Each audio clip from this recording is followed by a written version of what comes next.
ബംഗാളിലെ തീവ്ര വോട്ടർ പട്ടിക പരിഷ്കരണത്തിനെതിരായ വാദങ്ങൾ സുപ്രീംകോടതി നേരിട്ട് ബോധിപ്പിക്കാൻ മുഖ്യമന്ത്രി മമതാ ബാനർജി. പരിഷ്കരണത്തിൽ വ്യാപക ക്രമക്കേടുണ്ടെന്നാണ് മമതയുടെ ആരോപണം. ഹർജികൾ സുപ്രീംകോടതി പരിഗണിക്കുകയാണ്. പാർട്ടിക്ക് വേണ്ടിയല്ല, ജനങ്ങൾക്ക് വേണ്ടിയാണ് ഹർജി എന്ന് മമതാ ബാനർജി കോടതിയെ അറിയിച്ചു.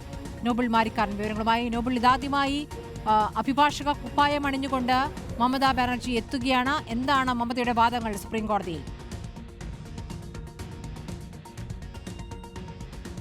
സ്മൃതി, പശ്ചിമബംഗാൾ SIR-മായി ബന്ധപ്പെട്ടുകൊണ്ട് പശ്ചിമബംഗാൾ മുഖ്യമന്ത്രി ഇപ്പോൾ സുപ്രീം കോടതിയിൽ വാദങ്ങൾ നടത്തുകയാണ്. 10 മിനിറ്റ് തനിക്ക് ഇതുമായി ബന്ധപ്പെട്ട് വാദിക്കാൻ വേണം എന്ന ആവശ്യം മമത ഉന്നയിച്ചു. അതിന് പിന്നാലെ പ്രധാനമായും തെരഞ്ഞെടുപ്പ് കമ്മീഷന് എതിരെയാണ് മമത ഇപ്പോൾ ആരോപണം ഉന്നയിക്കുന്നത്. പ്രധാനമായും പറയുന്നത് താൻ പാർട്ടിക്ക് വേണ്ടിയല്ല, ജനങ്ങൾക്ക് വേണ്ടിയാണ് ഇത്തരത്തിലൊരു ഹർജി നൽകിയിരിക്കുന്നത്.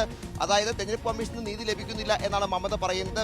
പ്രധാനപ്പെട്ട കത്തുകളടക്കം തെരഞ്ഞെടുപ്പ് കമ്മീഷൻ അയച്ചിട്ടും ഒരു മറുപടിയും ഒരു നീതിയും ഇതുവരെ ലഭിച്ചിട്ടില്ല എന്ന് സുപ്രീം കോടതിക്ക് മുന്നിൽ മമതാ ബാനർജി പറഞ്ഞിരിക്കുന്നു. അതേസമയം സുപ്രീം കോടതിയുടെ ഭാഗത്താണെങ്കിൽ ചീഫ് ജസ്റ്റിസ് വ്യക്തമാക്കുന്നത് ഈ ഹർജി, അതായത് ബംഗാൾ സർക്കാരിന്റെ ഹർജി തന്നെ നിലവിൽ പരിഗണനയിൽ ഉണ്ട്. പ്രധാനപ്പെട്ട അഭിഭാഷകൻ കപിൽ സിബലാണ് അത് വാദിക്കുന്നത് എന്നടക്കമുള്ള കാര്യങ്ങൾ കോടതിയുടെ ഭാഗത്ത് ഉണ്ടാകുന്നുണ്ട്. പ്രധാനമായും ആദ്യഘട്ടത്തിൽ മമതാ ബാനർജിക്ക് വേണ്ടി അഭിഭാഷകൻ, ആദ്യം മമതയല്ല വാദം തുടങ്ങിയത്, മമതാ ബാനർജിക്ക് വേണ്ടി ആദ്യം അഭിഭാഷകനാണ് വാദമുഖം ആരംഭിച്ചത്. പിന്നീടാണ് മമതാ ബാനർജി ഈ കേസിന്റെ വാദവുമായി എഴുന്നേറ്റ് വന്നത്. എന്താണെങ്കിലും ഒരു മുഖ്യമന്ത്രി ഇത്തരത്തിൽ തന്റെ ഹർജി കോടതിയിൽ വാദിക്കുന്നു എന്ന അപൂർവമായ കാഴ്ചയാണ് ഇപ്പോൾ എന്താണെങ്കിലും നമുക്ക് സുപ്രീം കോടതിയിൽ കാണാൻ കഴിയുന്നത്. പ്രധാനമായും ഇത്തരത്തിൽ ഹർജി മുന്നോട്ട് പോകുമ്പോൾ പ്രധാനപ്പെട്ട കാര്യം എന്ന് പറയുന്നത് ആധാർ രേഖയെ പരിഗണിക്കുന്നത് അടക്കമുള്ള കാര്യങ്ങൾ ഇപ്പോൾ കമ്മീഷന്റെ ഭാഗത്ത് നിന്ന് ഉണ്ടാകുന്നില്ല. കമ്മീഷൻ നേരത്തെ തന്നെ സുപ്രീം കോടതി നിർദ്ദേശം ഉണ്ടായിരുന്നു. ആധാർ അതോടൊപ്പം തന്നെ മറ്റ് ഐഡന്റിറ്റി കാർഡുകളൊക്കെ ഒരു രേഖയെ സ്വീകരിച്ചുകൊണ്ട് ഈ വോട്ടർ പട്ടിക തീവ്രപരിഷ്കരണം പൂർത്തിയാക്കണം എന്നുള്ളത്. പക്ഷേ സുപ്രീം കോടതി ഉത്തരവ് പോലും പാലിക്കപ്പെടുന്നില്ല എന്ന് മമത പറയുന്നു. അത് മാത്രമല്ല, ചില ചെറിയ വ്യത്യാസങ്ങൾ, അതായത് പേരിലുള്ള ചില അക്ഷരത്തെറ്റുകളുടെ അടക്കം പേരിൽ